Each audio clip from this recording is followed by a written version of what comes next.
Que bom, bastante gente já começando a entrar aqui, mal começou a live. Estou muito feliz de falar sobre esse tema com vocês hoje.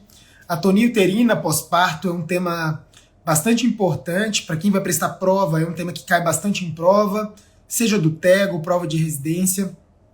Como tanto o Brasil quanto a OMS tem focado muito na diminuição da mortalidade materna pela hemorragia pós-parto, a atonia uterina ganhou bastante destaque nas discussões recentes e têm sido cobradas muito em prova. Para quem é GO e está nessa live somente para acompanhamento e aprendizado e atualização, a gente também vai abordar tudo que a gente tem que fazer num quadro de atonia uterina de uma paciente que evolui com hemorragia pós-parto. Então bora começar. Quem tiver dúvida já vai mandando aqui no chat, eu vou acompanhando o chat. Se eu não ler de imediato, eu sempre volto no chat no final da nossa live para ver se teve alguma dúvida que eu deixei passar despercebido aí, para a gente poder discutir. Beleza? Então vamos lembrar aqui, primeira coisa que a gente tem que falar é sobre o diagnóstico de hemorragia pós-parto, né? Então antes da gente entrar propriamente dito em atonia uterina, a gente tem que lembrar do diagnóstico. Então sempre que a gente tiver uma perda sanguínea maior do que 500 ml no parto normal e maior do que 1 litro na cesariana, a gente vai falar que essa paciente evoluiu com um quadro de hemorragia pós-parto. Além disso, existem outras formas da gente avaliar isso. Se eventualmente a gente não conseguir estimar adequadamente a perda sanguínea, mas essa paciente começou a evoluir com uma estabilidade hemodinâmica, a gente vai dizer que ela teve um quadro de hemorragia pós-parto também. E é preciso lembrar, gente, que essas pacientes jovens que têm filhos não têm que ter instabilidade hemodinâmica no pós-parto. E se elas têm instabilidade hemodinâmica, certamente elas já perderam muito sangue. Muito mais do que 1 litro, e às vezes mais do que 1,5 litro, às vezes até 2 litros de sangue, para começar a instabilizar hemodinamicamente. Então as mulheres são preparadas para perderem sangue no pós-parto, né, uma quantidade normal. Se ela perde muito mais, ela vai instabilizar hemodinamicamente. Mas o que a gente tem que fazer para prevenir hemorragia pós-parto? Então existem algumas coisas que a gente faz de rotina para a gente prevenir hemorragia pós-parto. Qual que é o principal meio da gente prevenir essa hemorragia pós-parto por atonia? Ocitocina intramuscular. Então a gente faz 10 unidades de ocitocina intramuscular imediatamente após o nascimento ou após desprendimento dos ombros. Então desprendeu o ombro ou nasceu o bebê, 10 unidades de ocitocina intramuscular. Aí muita gente já me manda a pergunta, mas pode fazer endovenoso? Até pode. Não é o mais preconizado hoje em dia, porque a gente entende que nem toda mulher precisa de acesso venoso salinizado. Se ela é uma paciente de baixo risco, ela não precisa nem estar com acesso venoso salinizado. A gente faz só a ocitocina intramuscular. Então os serviços hoje têm adotado como rotina que a gente faça mesmo na cesariana, que a paciente tem acesso venoso, a gente preconiza a ocitocina intramuscular. Porque qual que é o problema da ocitocina endovenosa? Quando a gente faz ocitocina endovenosa, a gente tem que entrar com dose de manutenção. A ocitocina que a gente faz, ela acaba muito rapidamente, porque a meia-vida da ocitocina no sangue, ela é rápida. Então a gente tem que entrar com dose de manutenção ali de 4 a 6 horas pós-parto. Por isso que a gente preconiza que seja feita a ocitocina intramuscular para prevenção da hemorragia pós-parto. Não é para tratamento da hemorragia pós-parto. Então isso é a primeira coisa que vocês têm que ter em mente. A gente previne com ocitocina 10 unidades intramuscular. Fechou? Então prevenção é isso. Principal maneira de se prevenir é isso. Agora vamos pensar, a mulher sangrou mais do que 500 ml no parto normal, mais do que 1 litro na cesariana, tem ali também um quadro às vezes de instabilidade hemodinâmica, e a gente tem que lembrar que tem 4 T's para a gente se atentar ali naquele momento, né? Quais são os T's? O primeiro é de tônus, então a paciente pode evoluir com atonia uterina e 70% dos casos de hemorragia pós-parto são devido à atonia uterina. Então tônus é o principal deles, que é o que a gente vai falar hoje na nossa live. Mas a gente tem outros 3 T's. O segundo é T de trajeto, né? Trauma, trajeto, que aí pode estar relacionado a hematoma, traumas. O terceiro T é o T de tecido, então restos placentários, acretismo placentário. E o último T, que corresponde a somente 1% dos casos, é o T de trombina, que está relacionado às coagulopatias. Então, T de tônus, atonia, 70%. T de trajeto, ou trauma, 19%. T de tecido, 10%. E T de trombina, que seriam as coagulopatias, 1% dos casos. Então vamos focar nos nossos 70%. Tá? Então hoje a gente vai falar desses 70% de casos de hemorragia pós-parto que são devidos à atonia uterina. Então o que a gente tem que fazer? Uma mulher, a gente diagnosticou ali imediatamente que essa mulher tem ali um quadro de atonia uterina. Como que a gente aborda essa mulher? Então a primeira coisa, quando ela tiver um quadro de atonia, a gente vai esvaziar a bexiga dessa mulher, vai analgesiar e a gente vai fazer uma massagem uterina, que a gente chama de manobra de Hamilton. Isso cai em prova, quem for prestar prova. Tá? Então manobra de Hamilton. Como é que a gente faz isso? Então a gente tem a parede anterior do útero, imagina aqui a vagina. Boa, tem aqui, ó. Vou mostrar pra vocês. Tudo bem que isso aqui não é um útero pós-parto, mas só para vocês terem uma noção. Aqui tá a bexiga, aqui tá a parede anterior do útero e aqui tá a parede posterior do útero. O útero vai estar bem maior, né, gente? É um útero pós-parto. Mas o que a gente vai fazer? Na manobra de Hamilton, a gente vai esvaziar a bexiga dessa paciente, vai analgesiar essa paciente, vai entrar com o punho na vagina dessa paciente e vai fazer uma compressão da parede anterior com a parede posterior. Deixa eu ver se eu consigo segurar aqui com essa mão, mostrando o punho cerrado aqui. E aqui por cima da barriga, a gente vai vir com essa outra mão, fazendo um movimento de compressão dessa parede anterior com a parede posterior. Não é massagenzinha assim em cima do útero, tá? Não é aquela coisa que a gente vê às vezes as pessoas fazendo. É uma compressão. A gente segura firme a parede anterior contra a parede posterior para conter o sangramento.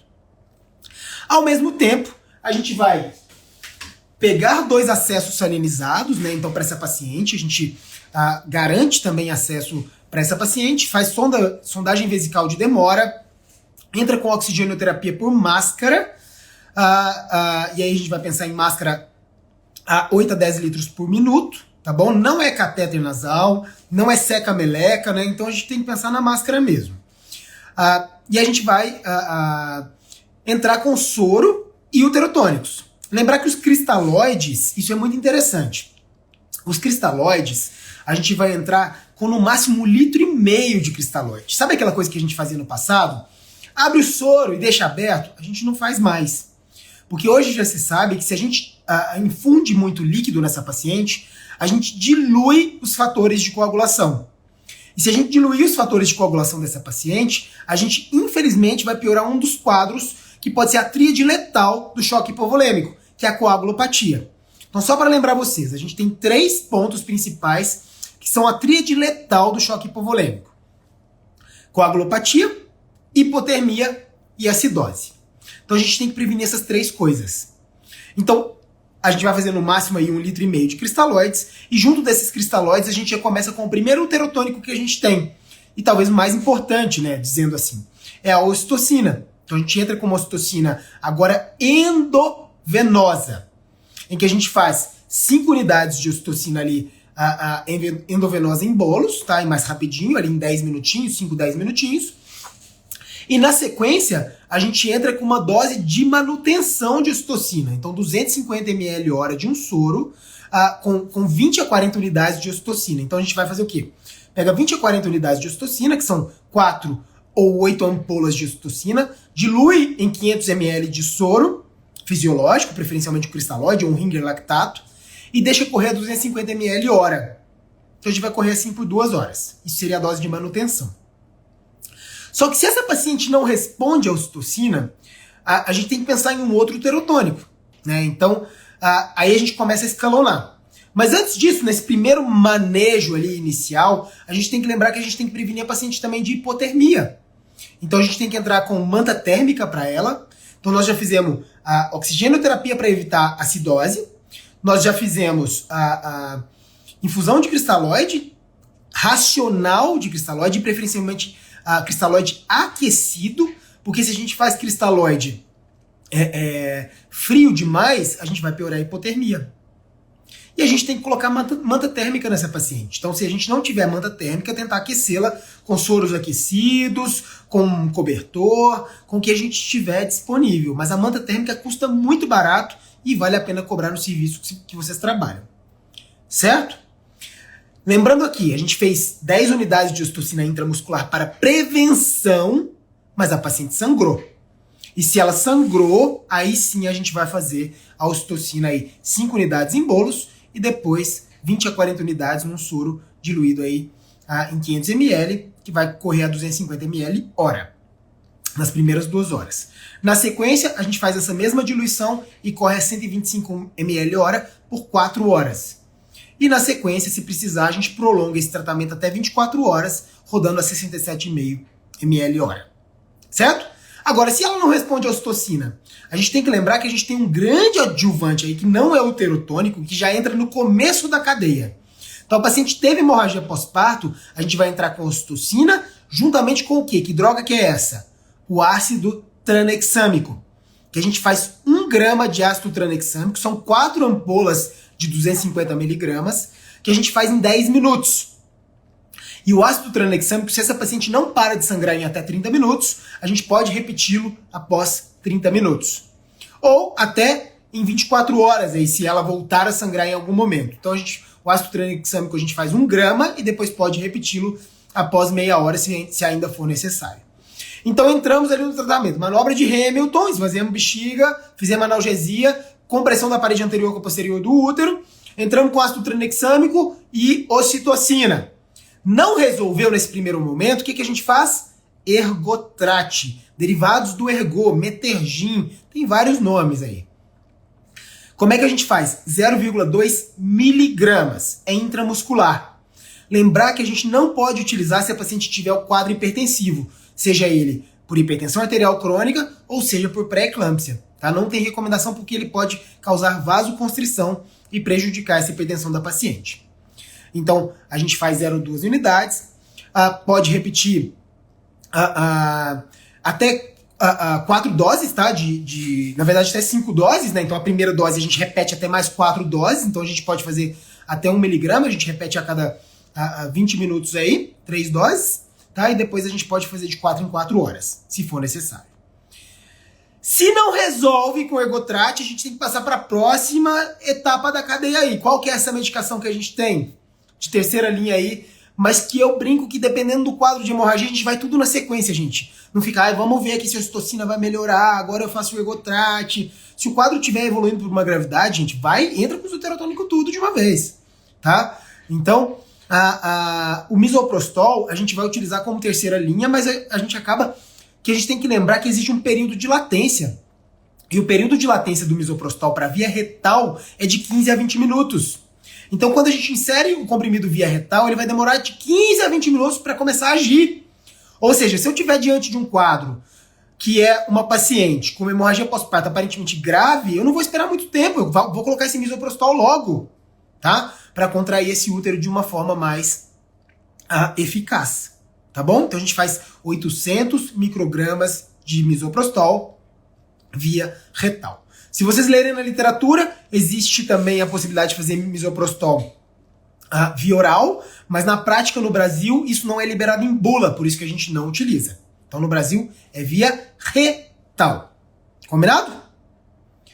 E aí, gente, e se essa paciente não responde depois desse tanto de uterotônico? O que a gente faz? Então vamos pensar aqui comigo. Tentei prevenir com ocitocina intramuscular, não resolveu. Fiz manobra de Hamilton, não ajudou e entrei com o uterotônico. Entrei com o uterotônico, ácido tranexâmico. Entrei com o ergotrate, fiz o misoprostol. Não resolveu. O que eu vou fazer na sequência? O que eu faço, gente? Aí nós temos 2 cenários. Olha que interessante. Primeiro, eu estou num centro em que eu consigo resolver cirurgicamente essa paciente, ou eu estou num local onde eu não tenho centro cirúrgico para resolver essa paciente. Segundo, foi parto normal ou foi cesariana? Porque isso muda também. Muda as possibilidades que eu tenho.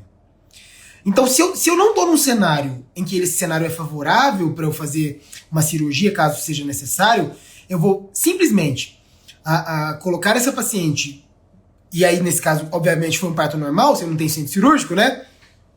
Eu vou passar um balão de tamponamento intrauterino, lembrar que existem os balões de tamponamento artesanais, feitos com camisinha e sonda Foley. Isso é simples, digitar ali balão de tamponamento artesanal no YouTube, vocês acham como fazer, se alguém tiver dúvida, tá? Mas a gente faz o balão de tamponamento intrauterino, coloca nesse útero, coloca o traje anti-choque não pneumático, quando disponível também, que a gente sabe que é uma vergonha e que não tem tão disponível assim para todo mundo. E aí a gente coloca o traje anti-choque não pneumático. Desculpa. E a gente coloca o traje anti-choque não pneumático e encaminha essa paciente para a cidade mais próxima que a gente puder. Tá? Agora, e se eu estou numa cirurgia, por exemplo, se eu estou com uma barriga aberta já, né? Eu posso usar o balão? Até posso. Mas eu estou com o útero na minha mão, né? Então eu vou, em geral, optar por uma sutura hemostática ou uma ligadura vascular. Tá? Então esse costuma ser o caminho diante de uma cesariana. Então imaginem vocês. Tô ali com a barriga aberta, o útero na minha mão, o útero molengo que não para de sangrar. Eu posso fazer pontos, suturas, que amassam esse útero, comprimem esse útero de fora para dentro, para diminuir o sangramento. E aí a gente tem a sutura de Heymann, tem a sutura de Bellint, que provavelmente é a que vocês mais conhecem. E a sutura de Bellint, para ser correta mesmo, a esterotomia, que é o corte do útero, tem que estar aberto ainda. A esterotomia não pode ter sido fechada ainda. Tá? Não me cabe aqui ensinar como é que faz Bellint agora, porque nem dá numa live. Mas eu acho que vale a pena ver na internet, tem vários vídeos ensinando como fazer Bellint. Tá? Se você que está assistindo a live vai prestar TEGO, por exemplo, vale saber, porque isso pode cair na prova prática do TEGO, como fazer um Bellint. Tá? Então vale a pena procurar. E Heymann são dois suspensóriozinhos que a gente coloca sobre o útero. Tá? E as ligaduras vasculares é simplesmente pegar a artéria hipogástrica ou a uterina e a artéria ovariana, que são formas da gente diminuir o aporte de sangue que vai para o útero para tentar diminuir a quantidade de sangramento. E se essa paciente não responde a essas manobras? Aí sim a gente vai pensar em esterectomia. Vocês viram que às vezes tem muita gente que está tendo o útero tirado aí, tendo o útero sem ter sido submetida a todas essas manobras antes? Então cuidado, gente. Eu já vi processos por mutilação porque o médico não seguiu o protocolo do começo ao fim. Então, qual que seria a única indicação de esterectomia imediata num cenário ruim desse? Uma paciente que tem acretismo placentário. Aí não tem muita questão. Mas numa paciente que tem uma atonia uterina, a gente tem que fazer todas essas medidas antes da gente pensar em retirar o útero dessa mulher. Agora, a gente tem que tomar essas medidas todas de forma muito rápida, porque se ela não responde também nesse intervalo, a gente tem que fazer a esterectomia, a gente tem que estar terminando a esterectomia ali no máximo depois da primeira hora. A gente tem aquela hora de ouro, que é a hora que a gente tem que atuar ali no choque hemorrágico para prevenir o óbito dessa paciente. Então no final tem que estar terminando a minha esterectomia, no máximo. Tá bom? E se a esterectomia não resolve, se essa paciente eventualmente já fez, por exemplo, uma coagulopatia, aí ela fica babando ali daqueles cortes. Aí a gente vai passar por um evento muito especial, que é a cirurgia de controle de danos. Não sei se vocês lembram como é que é, mas a cirurgia de controle de danos, a gente enfia um monte de compressa dentro da pelve da paciente, tentando estancar aqueles pontos de sangramento, aqueles pontos que ficam babando. A gente fecha essa paciente, manda para UTI, sem finalizar a cirurgia, com um monte de compressa dentro, tá? Estabiliza essa paciente, então transfunde, passa plasma, passa crio precipitado, passa plaqueta, estabiliza essa mulher de uma forma completa e 48, 72 horas depois, a gente reabre essa mulher, agora já estabilizada, para tirar essas compressas e finalizar a cirurgia. Tá? Então esse é o protocolo para a gente chegar até o final, né? E lembrar que isso tem que ser seguido à risca, porque a gente perde paciente se não fizer essas coisas de forma adequada. Eu queria saber se vocês têm dúvida. Nós estamos conversando aqui sobre atonia uterina, hemorragia pós-parto. Deixa eu ver aqui, tô vendo um monte de gente entrou, mas não vi muita gente mandar dúvida não. Perguntem aqui que eu tô aqui para responder também. Aproveitem, que esse é um tema que eu adoro falar com vocês. Deixa eu ver aqui. Sem dúvida por enquanto, hein? Ou eu falei tudo muito bem explicado, ou Vocês não estão entendendo nada que eu tô falando. E aí, gente, então vamos recapitular aqui. 500 ml de sangue pós-parto vaginal ou 1000 ml pós-parto cesárea, acima disso, hemorragia pós-parto. Ou instabilidade hemodinâmica em qualquer perda sanguínea, tá? Hemorragia pós-parto. Para prevenir a hemorragia pós-parto, 10 unidades de ocitocina intramuscular. Podemos fazer outras coisas? Tracionamento do cordão para dequitação placentária? Podemos. Clampeamento oportuno do cordão? Podemos. Tá? Contato pele a pele com a mãe? Podemos. Nada disso influencia na hemorragia pós-parto. Tá? Então a gente tem autorização. A tração manual da placenta, em mãos experientes, ela é muito boa e é preconizada pelo OMS. Porque apesar dos estudos não demonstrarem que a quantidade de sangramento é significativamente maior nos casos em que a gente espera a dequitação espontânea, existe um sangramento um pouquinho menor naquelas que a gente faz tração manual. Então é uma recomendação da OMS, nível de evidência baixo, mas existe essa recomendação da gente fazer tração manual naquelas pacientes que não se opuserem. Agora, se a paciente falar, quero minha dequitação de forma espontânea, você vai aguardar? Você vai aguardar, porque isso é humanização.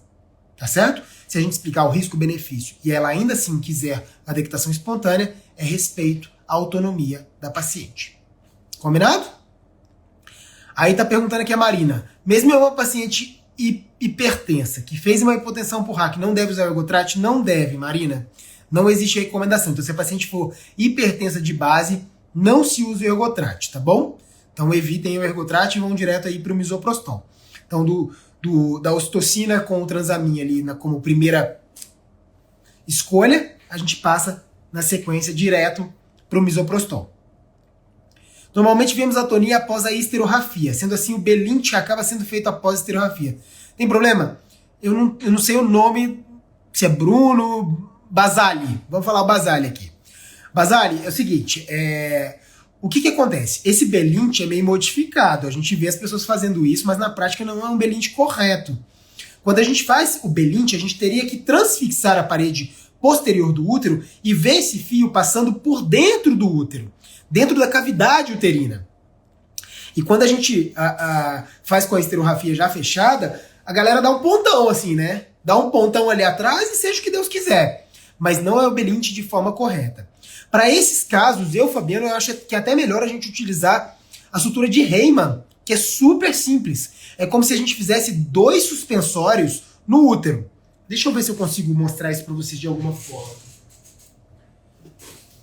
Ó, vamos lá, peguei um papel aqui. Então aqui, tô com o útero. Eu transfixo parede aqui embaixo, ó, próximo da esterorrafia, tá? Então a esterorrafia tá aqui, deixa eu desenhar. Melhor.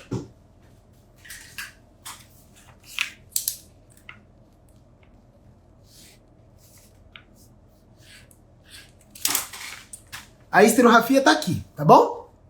Então eu preciso fazer um suspensório aqui. Como é que eu faço? Eu transfixo parede posterior até anterior abaixo da esterorrafia. E de cá eu pego um outro fio Vicryl 1 e transfixo da parede posterior para anterior. Então o que eu tenho? Eu tenho 2 fios soltos, né? Transfixados aqui. O que eu vou fazer? Eu vou pegar esse fio, a parte de cá, né? A parte de cá e a parte de trás, e vou dar um nozinho aqui em cima. E a mesma coisa eu vou fazer de cá. Eu vou pegar a parte de cá e dar um nozinho em cima. O que esse útero ficou? Ficou com 2 suspensórios.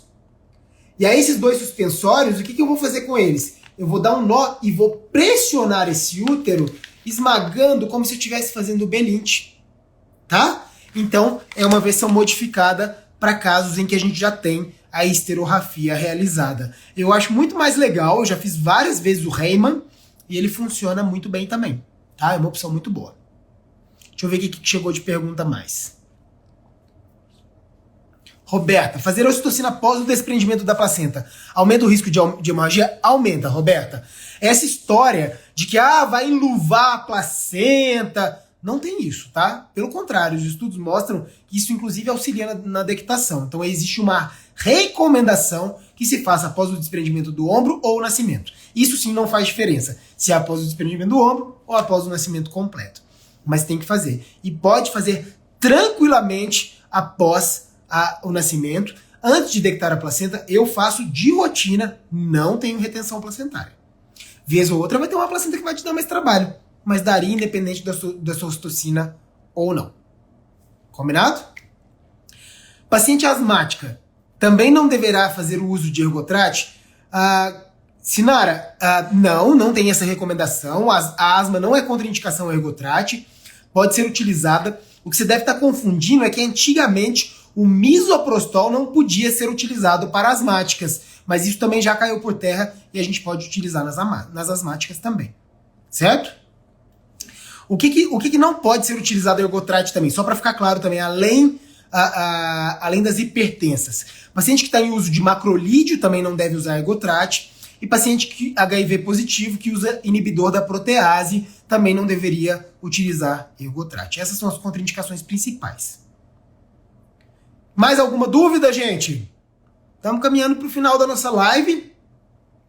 Eu adoro esse tema. Aproveita para sugar de mim, gente. Eu gosto muito. É um dos temas que eu mais gosto de falar. Escrevi uma nota técnica no estado de São Paulo, está sendo divulgada no país inteiro, tá bem legal, assim, sobre hemorragia, sobre emergências obstétricas e é um tema que eu gosto bastante de conversar. Então, se alguém tiver mais alguma dúvida, manda aí antes de eu encerrar essa live. Já vi plantonistas aplicando ocito em cordão para dectação. Existe alguma atualização? Não existe isso, Ale. Nunca vi pesquisa sobre isso. Não existe isso de forma concisa nem respaldado pela literatura, não. Tá? Aquela história de ocitocina cornual, que a gente já viu também, isso a gente também não faz na prática, tá bom? Então, hoje em dia, isso não é preconizado, tanto que a gente nem fala isso mais, o OMS não preconiza, isso, Julie, já viu direto no útero, porque eles faziam cornual, né? Então eles pegavam o corno do útero ali e faziam ocitocina direto, mas hoje em dia não tem indicação mais não, tá? A gente tem que se basear em evidência, né, gente? E evidência que nos norteia. Então, se não existem evidências, não tem por que utilizar. Até porque hoje a gente tem um arsenal terapêutico muito grande para evitar esterectomias e evitar o óbito dessas mulheres. Eu vou dizer para vocês que eu quase não tenho histórico de esterectomias puerperais em pacientes que tiveram atonia uterina, por exemplo, porque a maioria eu consigo reverter em alguma dessas etapas antes de chegar na esterectomia. Mas a gente tem que ter ciência de que o tratamento ele deve ser iniciado de forma precoce e rápida. Diagnosticou a hemorragia, viu que é atonia, já começa o tratamento, gente. Não fique enrolando, não, porque realmente, quanto mais tempo passa, mais difícil vai ficar no tratamento.